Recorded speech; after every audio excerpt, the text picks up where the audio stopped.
স্বামী স্ত্রী মানিয়ে টক জাল মিষ্টি একটা সম্পর্ক। এই সম্পর্কটা যে গ্রহণ করে তারাই জানে সম্পর্কটা আদর্শ কতটুকু, সম্পর্কটা ভালো থাকা কতটুকু, সম্পর্কটা সামনে দিয়ে এগিয়ে নেওয়া যায় দায়িত্ব কতটুকু। আর প্রতিটা স্বামীরা চাই ওই স্ত্রী হবে কাস্টমার কেয়ারের মতো, যত রাগ করে যত বকাঝকা করবে সুন্দর করে আবার মিষ্টি হেসে বলবে আপনার আর কোনো সমস্যা আছে স্যার। আরে তাহলে স্বামীরা আপনারা তো হতে পারেন অন্য কিছু, হ্যাঁ স্ত্রীকে কাস্টমার কেয়ারের মতো চাইলে হইলো, আপনারা তো সেলসম্যান হইতে পারেন, যত বকা জকা করবে যা কিছু করবে আবার মিষ্টি এসে বলো আপনার কিছু লাগবে স্যার। তো এই দুইটা সম্পর্কেই যখন এক হয়ে যায়, দুইটা সম্পর্কে একে অন্যের পরিপূরক হয়, তখন আর কোনো সমস্যা থাকে না। যে কোনো সমস্যায় খুব তাড়াতাড়ি মোকাবেলা করতে পারে, জয় করে নিতে পারে। স্বামী স্ত্রীর সম্পর্ক এত আদর্শ যখন না থাকে তখনই কিন্তু সম্পর্কের মধ্যে ঘূর্ণিপোকার মতো আক্রমণ করে, আর এই আক্রমণ করা দেওয়া যাবে না।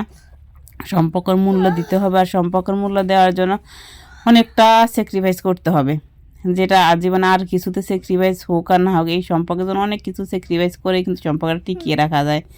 সম্পর্ক ভালো রাখতে হইলে, জীবনে ভালো থাকতে হইলে স্যাক্রিফাইস হচ্ছে একমাত্র জিনিস, সেটা স্বামীর দিক থেকে হোক আর সেটা স্ত্রীর দিক থেকে হোক, স্যাক্রিফাইস থাকলেই তখন